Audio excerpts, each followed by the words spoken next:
you. And another word from our sponsor, ADHD Incorporated.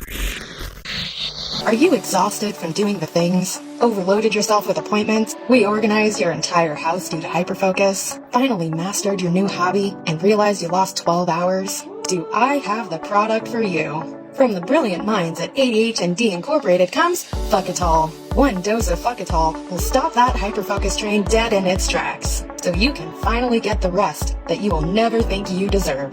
Fuckatol, for when you just can't stop doing the thing. Side effects of Fuckatol may include, but are not limited to, zoning out, time blindness, doom piles, RSD from not doing the thing. Talk to your doctor today and see if Fuckatol could be right for you. Okay, so now that we have covered all of the myths that were in the hat, we each have selected a myth that we want to talk about personally as well, and how we are going to debunk these myths as well. So, I will go ahead and open up the floor and let whoever wants to start go ahead. I'll jump on this one. The one that I had chosen was that ADHD is an excuse. An excuse to be lazy, an excuse to not do the thing, an excuse to conveniently forget the things that you don't want to do, etc., etc. That is a load of horseshit, because executive dysfunction is a thing. And it's a fantastic thing. And by that, I mean it fucking sucks. And I'll give you one of my personal examples is, and I've said this in videos many times before, I have got not only a couple of books over here that I want to read, I purchased them with the intent of reading them, and I can't read them. That's just because you're a lazy fuck. That's exactly what it is. I can't read them. I can't sit down and make myself read them. Anytime that I do, I get about 2 pages in and my brain goes over here somewhere. Another example I have is my son bought 2 games for the PlayStation 4 for me. I had a chance to play one of them. I haven't finished it yet. Another one I haven't started, and it's a game that I wanted to play ever since it was released. And I can't get myself to go downstairs, sit down, turn on the PlayStation, and play the fucking game. Because ADHD apparently is an excuse to not do the things that I want to do. I'll even chime in here and give you my example. If you saw my Doom Piles video recently, my truck is sitting in my driveway on jacks right now. And can I fix my truck? Absolutely. I have all the skills in the world to fix my truck. I know exactly what's wrong with it. I know exactly what I want to do or what I need to do to fix it. Can I actually do that? Nope. Do you think I need my fucking truck so that I have a vehicle here and I can get around in the in the town? Yep. Am I doing it? Fuck no. Nope. So everybody else is giving their examples. I'm going to go ahead and give mine. Mine's a little bit more deep than a truck, unfortunately. It's the first thing that popped into my mind, though. And that is how I can't do the thing and it affects my relationship. Like, I have been married coming up on 12 years next month. And one of my husband's biggest pet peeves with me is that I struggle to maintain the house. My main job in life right now is to raise my children and to maintain my house. And I cannot maintain my house. I struggle with laundry. I struggle with dishes. I struggle remembering to vacuum, and I struggle remembering to do just about everything that I have to do when it comes to my house and maintaining it. And that leaves it for my husband to have to pick up the slack behind me. It has caused many, many arguments in our household about how it's unfair for our partnership, which is supposed to be at the minimum 50-50, being skewed to 10% and 90% at some times. I'm gonna hide behind this fucking shield over here. I'd like to stop the heavy assault. Because we're all, I mean, this is all of us right here, actually. Yeah. I wanted to also add to this, just so that we were perfectly clear, that this is an exceptionally common experience for people with ADHD. Mm-hmm. The struggle of trying to maintain relationships with ADHD is hard in and of itself, but when you have a significant other, somebody that you live with, and expectations are made, and you can't live up to those expectations, it's not only detrimental to the relationship itself, but it's also detrimental to your own mental health. Because a lot of times we will sit there and we will beat ourselves up for the things that we cannot accomplish. Yep. First off, I'd like to thank you for going straight for the jugular with no warning there whatsoever. That one's going to leave a mark. I told you it was a little bit more deep than a truck. Yeah, the fucking wound. Yeah, that's deep. I did not Yeah. expect that. Hey, this is what I'm here for. I attack people. I Yeah. attack you. That's what I do. Yeah, well, I mean, you threw us all under the bus right here. Jesus. Thank you. Friendly fire much. Okay. You're welcome. So yeah, there's that. My wife and I have been together for 20 years and married for 15 of which. Yep. That, yeah, you just listed all that out for me there. Mhm. Thanks. You're welcome. I've been with Katie for 7 years, and this is the first time where I haven't been working and she has. And the dynamic was supposed to shift, and I was supposed to cook and clean and do all the things. You know how I haven't been able to cook since I got back from the hospital. Mhm. So, like, I'm not doing a whole lot around the house anymore, and she's going to work and then coming home and doing stuff around the house, and it's just not fair. It's really hard on her. No, I agree with that. So,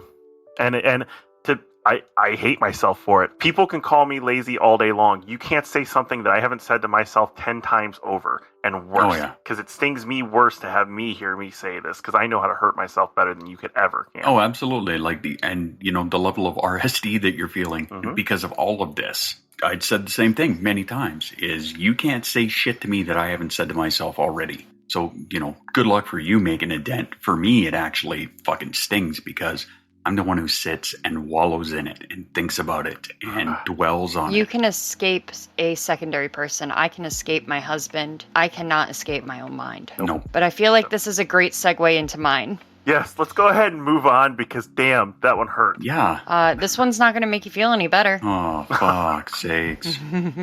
Normally it's her that's regretting Okay. being here 9 times out of 10. right? Today, I'm regretting her being here. It's nice to be on this side of the table. It's nice to be over here today.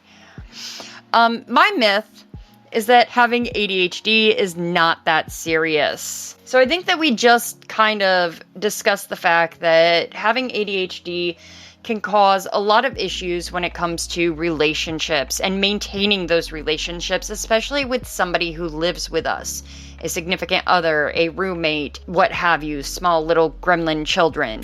Expectations are made and they are not met. And that creates a harmful cycle of thought patterns in the minds of people with ADHD. But it's not just relationships that are hard when you have ADHD. People with ADHD experience a decrease in the quality of life. That is part of the diagnosis. You have to show a marked degradation in your life in 2 separate areas in order to be considered for ADHD, whether that means home and work, or school and social, or social and home.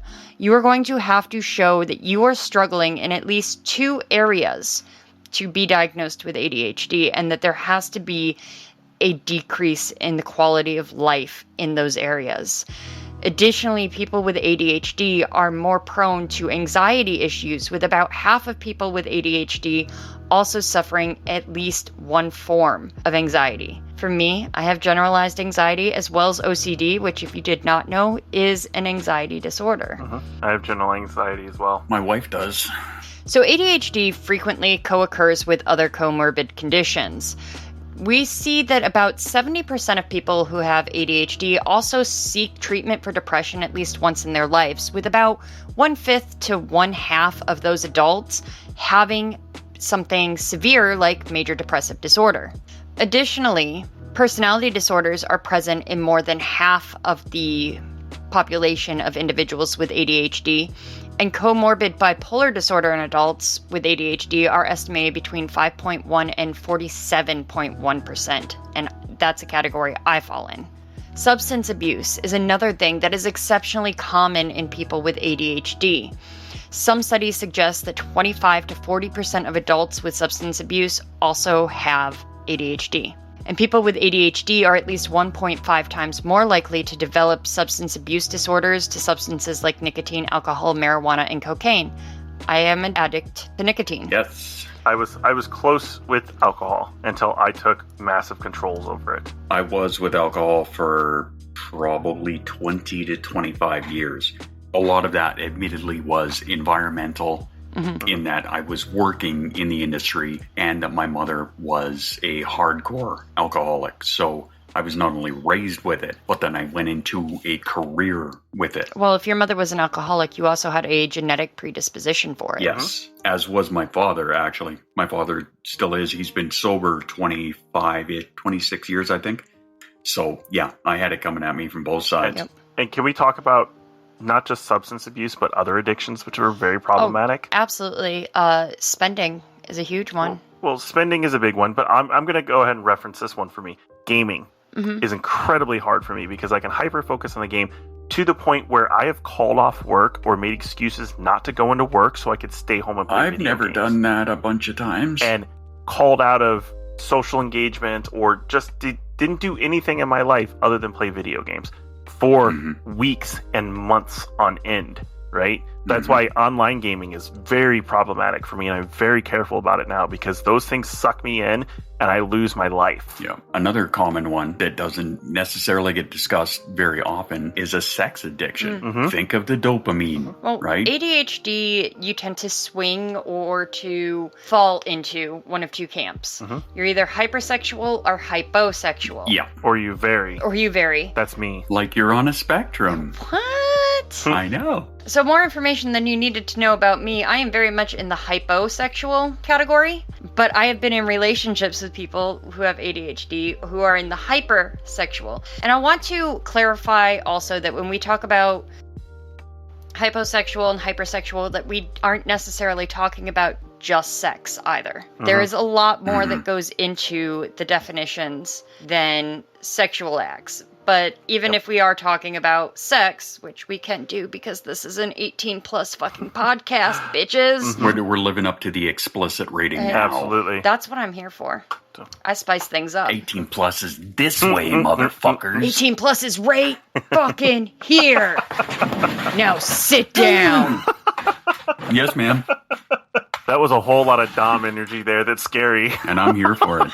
That's the problem, is that I don't have a dominant bone in my fucking body. But anyways, okay, let's get back to the hyper and hyposexuality. Okay, hyper and hypo. And the reason that I bring this up was because, as Lee had mentioned, TMI, but I have shifted. Nowadays, it is hypo versus when I was in my mid to late teens, into my mid 20s. It was abundantly hyper. Abundantly, and it did not help, or did it, that I worked in the clubs and I was a DJ, ergo I was a trophy, right? How many of the little bar stars wanted to get with the DJ kind of thing, right? And believe you me, I indulged. You indulged them. Not just them, but myself. I mean, well, that's, yeah. But It sounds so fucking bad. before I go into my personal area, I'm going to talk about the problem with hypersexuality and ADHD is ADHD people tend to be more impulsive, which leads to riskier sex acts, right? I don't know what you mean, Lee. So She's sitting there, she's like, she's not saying anything. She's not saying anything. Exert that Dom energy, come on. That leads off into, I'm going to go ahead and segue into mine. No, hold where, on, because I really do have something to say to this. Go ahead. There is a link, and if you've ever watched Cadiosaurus, you know there is a fucking link between kink and ADHD.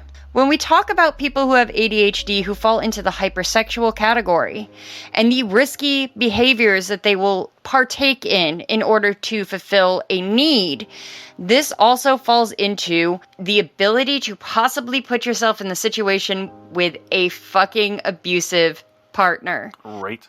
It happens. So please, if you practice BDSM, there are some red flags that you need to watch out for, like not setting up a safe word, not allowing somebody to safe word out of something, or somebody who pushes you past hard limits. Changing a scene on the fly. Don't be careful. Please be careful. Always. Your safety is paramount. Okay.